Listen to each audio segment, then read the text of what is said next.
Take your 9-week-old baby out of the stroller so my child can sit there. Got another airport story for you, Reddit. Sorry for formatting issues, I'm on mobile.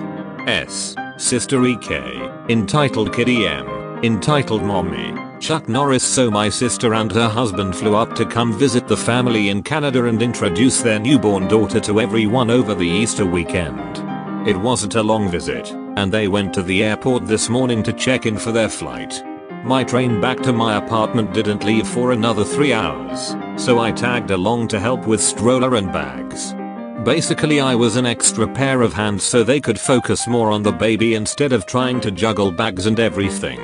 So we're standing in line. There was an issue at the check-in kiosk, and I feel my small rolling weekend bag get extremely heavy all of a sudden, to the point where it almost yanks right out of my grip. I turn around and there's a girl, anywhere from 7-10 years old, sitting on my bag. Me. Excuse me, please get off my bag. EK. My feet hurt and I wanna sit down. She then bounced in place and actually yanked the bag handle out of my grip, causing both it and EK to fall to the ground. EM. Don't drop my child like that. Me. She was sitting on my bag and yanked it out of my grip. It's barely 6:30 AM at this point, and I had zero patience for this stupidity, so I just hold my bag in my hand, out of the way for EK to sit on. My niece starts getting fussy, as young babies will, and my brother-in-law jogs off to go grab a bottle of water to make her a bottle. They thought they would be through security at this point, so they weren't prepared to make her a bottle. No big deal. I tell my sister to take care of her baby and I'll manage the bags. But behind me, EK was just getting started. EK. My feet are and I wanna see I kid you not. This kid dragged out her words exactly like this. EM. Hang on sweetie. My sister was adjusting the baby in her stroller in an attempt to calm her down, but from behind her it looked like she was taking the baby out. EM.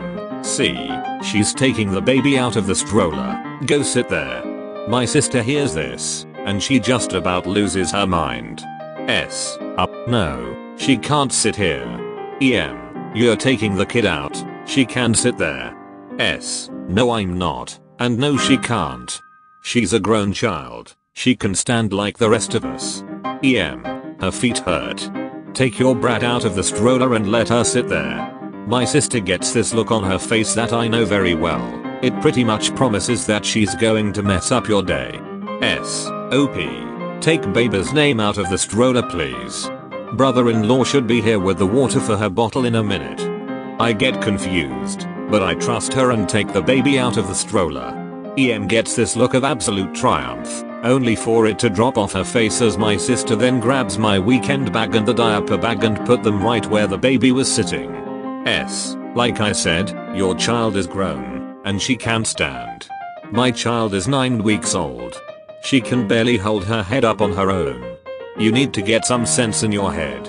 At this point in time a check-in attendant has noticed my sister's situation with the baby, who was still fussing, and pulled her to the front of the line to get her through. Brother-in-law appears right after that to help sort out bags while I feed the baby. I looked for EM and EK was on the ground throwing a massive temper tantrum, worse than any tantrum I've seen in children half her age. EM just looked like she was sucking on lemon. TLDR. EK sits on my bag while I'm holding it, complaining of sore feet and being tired. They fall off. EM then demands for my sister to take her newborn out of the stroller for the EK to sit in it. My sister blatantly refuses, and the kid throws a temper tantrum. What the court says goes, lady. Hi there. I joined specifically to tell these stories, and now I finally can. First post, English is native language. Repost from mobile because the first time I posted, I derped. Let me know what you think, please. So excited. I work in juvenile probation, so I see a lot of crappy kids and worse parents. It's amazing how parents will try to manipulate the court system when, the courts ain't budging. I've got 2 stories for you today. I'll post the other separately since they happened on different days with different casts. The first involves a sleepy entitled mom, Sem. my wonderful officer of the day, OD, and the probation supervisor, PS. Now, I love both the OD and the PS wonderful women who take no crap, are amazingly knowledgeable, and have great senses of humor when not dealing with juvenile delinquents. I do not like it when they get crap kicked at them, but sometimes, them's the breaks.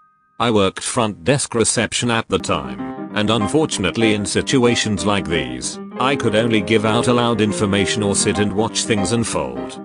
I received a call from Sem at around 10:30 am. The juvenile court begins each morning at 8 am and again after lunch at 1:30 pm. Me. Answers phone probation. Sem. Highly frustrated. Hi. I overslept and my son and I missed his court date. I've been trying to get in contact with his public defender for an hour, and he told me I had to call the probation department. I was wondering if there was something we could do, maybe get him in this afternoon? Now, I have to give her credit. She did admit to screwing up, and she wasn't trying to hide her son from the courts, yet. So I pull up the kid in the database and see, oopsies, he's got an active warrant out for his arrest for missing the court date. It's not usually a good idea to tell the parent there is a warrant because they will be less likely to bring the kid in so we can get him on the court calendar for the following weekday. This is a Thursday, this is important, but she was trying to work with me, so I thought I'd be frank. Me. Unfortunately, Mom, the judge has issued a bench warrant for failure to appear. Your son will need to come and be booked into juvenile hall until we can get him a new court date. Sam. But I can come. I'll take him to court. Why does he need to go to juvenile hall? Me. Because the judge issued a failure to appear warrant, which is a misdemeanor. He needs to be booked so we can schedule a new court date. Sam. But it's my fault. He shouldn't have to go to juvenile hall because I overslept. Me. I'm sorry, Mom, but the judge issued a warrant. Let me transfer you to probation officer who can help.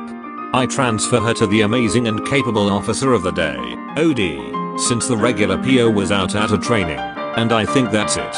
I do feel bad that she overslept and that she has to go through all this hassle, but what the judge says goes. Then, 5 minutes later, she's back. Me. Probation. Sam. This is ridiculous. I'm offering to bring him in for court. I just want to know if I can bring him in for the afternoon session. Me. Unfortunately, Mom, the court calendars cannot have any last-minute same-day additions since the calendar is full. If you bring your son in before the end of the day, we can get him into court tomorrow. Sam. But then he'll have to stay in juvenile hall. He shouldn't have to go to juvenile hall. Me. Mom, this is standard procedure, but Sam, give me OD's name, again. I want to speak to an officer. Me. Okay. Again. I think we're done. She calls back 3 more times asking to be transferred to my OD again, and each time she gets snippier with me and angrier at the OD. This goes on for the next couple of hours because she calls the public defender in between each call, and knowing him, he gives the same information my OD does. It gets to the point where the OD has to alert PS of the situation because Sem keeps calling and keeps yelling, especially after she gets OD's direct line. Apparently, Sem called OD about 4 more times and I didn't know about it. OD calls me and tells me to let her know if I hear anything more about it, so I say I will. Finally, it's 3:30 pm, it's 10 minutes until my evening break, and I haven't heard from her in 2 hours, but this also means that she hasn't brought in her son. Then I see a woman waddling up the path to our building with a "I want to speak to the manager" pinchy face, and on a hunch, I immediately call OD. OD, hey, girl, what's up? Me. Thundercats are go, we both like the movie Juno. OD, okay, I'll tell PS she'll be the one dealing with it. Inside, I'm grinning. PS1 tough lady, single mom of 2 kids who is constantly in 347% done with your S mode. So, the woman walks in, and lo and behold, it's Sem barking, "I'm here about my son." Son's name I know it's her because 1, it's an uncommon name, 2, I worked on his paperwork, and 3, I've heard it literally 24 times in one day. I put on my reception smile and tell her an officer will be right down.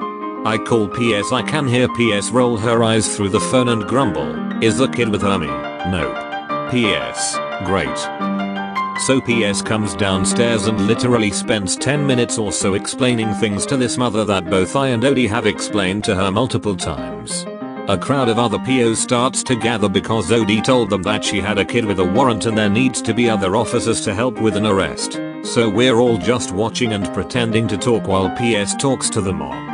There is a decently thick glass sheet in between the waiting area and the probation office, so we can't hear what they're saying until Sem. Well, the charges are bull anyways, it's just an airsoft gun he painted. He's just a kid playing with a toy lady. He's 16 gosh dang years old. And he painted the gun to fool others into thinking it was real so he could rob people at the ATM. I can see the PS about to shift from being nice and patient to cold and you have no power here. But luckily for Sem, she can kind of sense it too, and just leaves in a huff. The crowd watches her waddle back to her car where we swear we see the kid through her tinted windows, but can't go and arrest him because they don't have probable cause. If they can't positive ID him, no dice. Guess who spent a week in juvenile hall waiting for his next court date when the officers went to go pick him up at school and found him with cannabis in his pocket? And guess who called every single day to yell at me? Could have just let him stay the night. Like and subscribe for more daily Reddit videos.